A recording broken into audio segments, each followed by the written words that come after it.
prepare for, and whether to get out of such a climate and into the small medieval castle wasn't perhaps what Providence had all along intended her to do with her savings.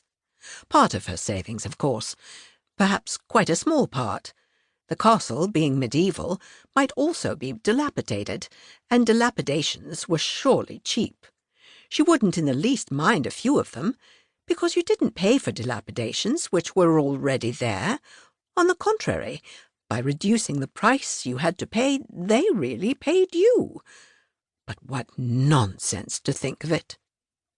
She turned away from the window with the same gesture of mingled irritation and resignation with which she had laid down the Times, and crossed the room towards the door with the intention of getting her mackintosh and umbrella and fighting her way into one of the overcrowded omnibuses and going to Shoolbred's on her way home and buying some soles for Mellish's dinner. Mellish was difficult with fish, and liked only soles, except salmon, when she beheld Mrs. Arbuthnot, a woman she knew by sight as also living in Hampstead and belonging to the club, sitting at the table in the middle of the room on which the newspapers and magazines were kept, absorbed in her turn in the first page of the Times. Mrs. Wilkins had never yet spoken to Mrs. Arbuthnot, who belonged to one of the various church sets, and who analysed, classified, divided, and registered the poor, whereas she and Mellish, when they did go out, went to the parties of impressionist painters, of whom in Hampstead there were many. Mellish had a sister who had married one of them and lived up on the Heath, and because of this alliance Mrs. Wilkins was drawn into a circle which was highly unnatural to her, and she had learned to dread pictures. She had to say things about them, and she didn't know what to say. She used to murmur, "Marvellous," and feel that it was not enough. But nobody minded, nobody listened, nobody took any notice of Mrs. Wilkins. She was the kind of person who is not noticed at parties. Her clothes, infested by thrift, made her practically invisible. Her face was non-arresting. Her conversation was reluctant. She was shy.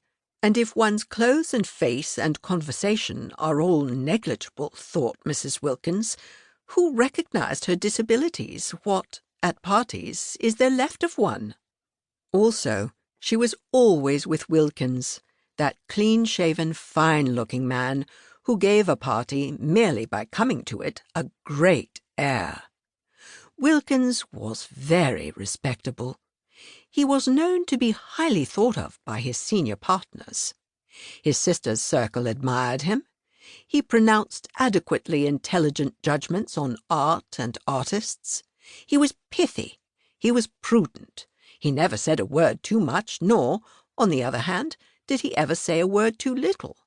He produced the impression of keeping copies of everything he said, and he was so obviously reliable that it often happened that people who met him at these parties became discontented with their own solicitors, and after a period of restlessness extricated themselves and went to Wilkins.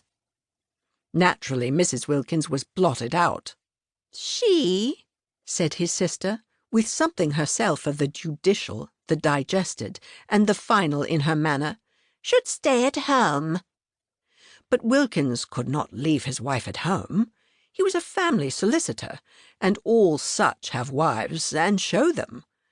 With his in the week he went to parties, and with his on Sundays he went to church. Being still fairly young, he was 39, and ambitious of old ladies, of whom he had not yet acquired in his practice a sufficient number, he could not afford to miss church, and it was there that Mrs. Wilkins became familiar, though never through words, with Mrs. Arbuthnot. She saw her marshalling the children of the poor into pews.